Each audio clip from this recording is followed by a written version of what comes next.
We're going to continue now with our more pertinent chats. In fact, of course, particularly as we shine a spotlight on Youth Month, 1976 Soweto Uprising. We know it was a turning point in South African history, particularly in the struggle against apartheid. However, the plight of the youth in years following the uprising, it represents a complex scenario with both triumphs as well as enduring challenges. And so this Youth Month, we're going to continue to highlight the plight of our youth 31 years into democracy. Of course, also following announcements of the national dialogue by President Ramaphosa, and that happened this past week. Perhaps to weigh in further, Nkanyiso Ngqulunga, legal researcher, also social activist, joins us to chat a little bit further. Nkanyiso, good morning. Thank you for joining us on the SABC at this hour and for weighing in.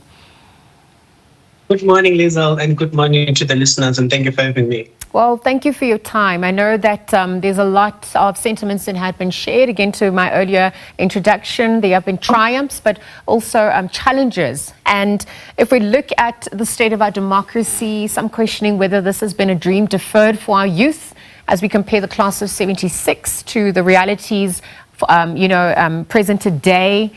Let's tap into the power of memory. Let's look at the significance of what happened back in 1976, what we choose to remember and what we choose to forget as we navigate the present and the future as well. Thank you for that question. This amnesia, we've seen it in the history of South Africa when it's come to the youth of 1976. Simply because at the time there were young people from schools who were challenging the powers that may be at the time, of which was a fascist apartheid regime that had imposed very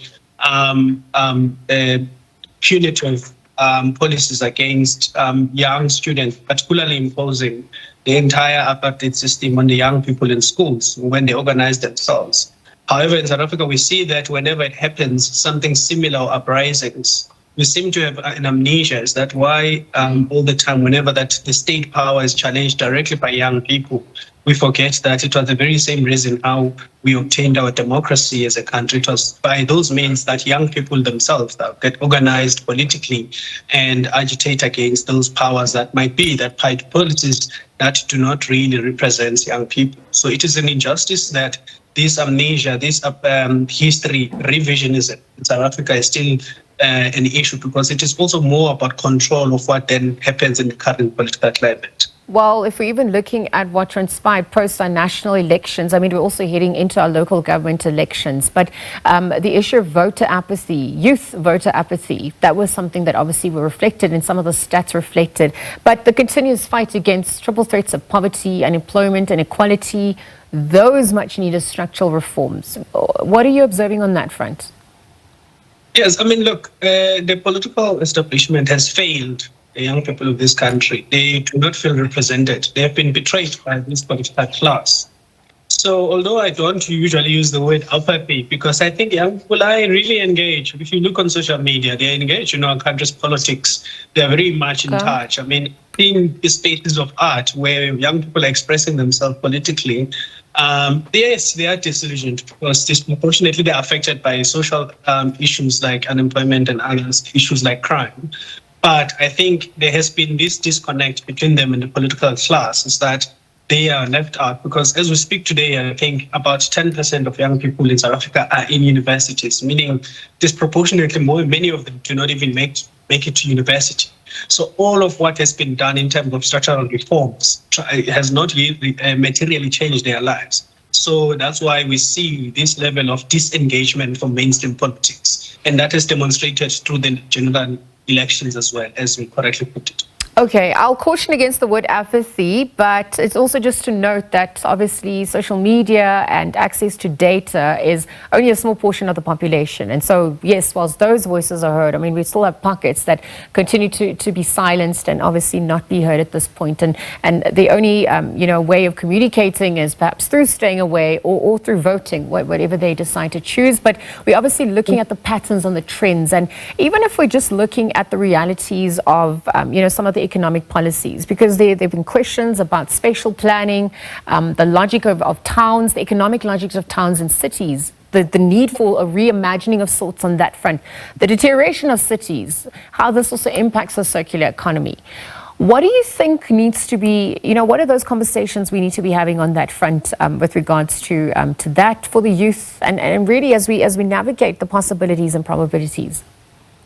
Yes, I think from a developmental perspective, we should be doing that to uplift the lives of young people, how to access economic hubs. So meaning you mean integrated public systems, access to housing that is closer to where they work. Because I think the special planning that remains today is people have to undertake very long commute in order to access economic hubs of South Africa. And also that has detrimental effect because now we've seen the increase of informal settlements in the cities and also the arrangements, I think, in the city of Johannesburg where the living conditions are very appalling because people are now settling for much closer arrangements into where we want to come to be closer to work. So special planning that is very inclusive, the special planning that has that developmental objective to uplift and also create access because, and once again, I think in South Africa also it helps with diversity because if we diversify, we're no longer going to be trying to get away from each other in terms of racial groups and different people in the country. Because I think some of the issues, the hostilities and the divisions are happening when we are not diversified and living in the same spaces. It's because of the failure of spatial planning. Well, okay, and I mean, that's a deeper conversation, obviously, that is so nuanced. But if we're looking at that unity in diversity, we saw the announcement of the National Dialogue, and we've also seen, both positive and cautionary tales with regards to what's transpiring on that front. What do you think is necessary as we engage, different sectors of society to really just imagine South Africa beyond 31 years? But even if we're just looking at the power of emotions, that obviously comes through because youth have energy, youth have creativity, youth are also innovative, and it's balanced with the experience of obviously the older generations. But if it's not channeled properly, they become captured, by populists or opportunists who aim to divide as well. How do you think we need to be navigating this juncture for the youth in that front as well? Yeah, and I think one thing we should first recognize that there are many people in South Africa who are left behind from this kind of arrangements. So whenever we're making these initiatives, there must not be an elite-led projects. However, they must understand that a large part of our communities has not really been included in this part of conversations because they are affected largely. People in the villages, people in the townships, and poor people are never part of these conversations and on. So we would like to see a much more representation of those people because I think much of what we have in the mainstream discourse is what I would call middle class sensibilities, the elite sensibilities of what they think South Africa ought to be.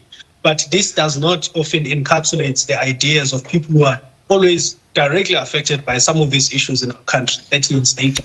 So the National Dialogue must attempt to be inclusive of those communities and give them a voice in this process. Well, Nkanyiso, I know the conversation continues. Thank you for your time on the SABC at this hour and for weighing in. We'll leave it there. Nkanyiso Ngqulunga, legal researcher and social activist, sharing some thoughts about the plight of youth in this Youth Month, of course, and what the future also looks like. Thank you to him for his time.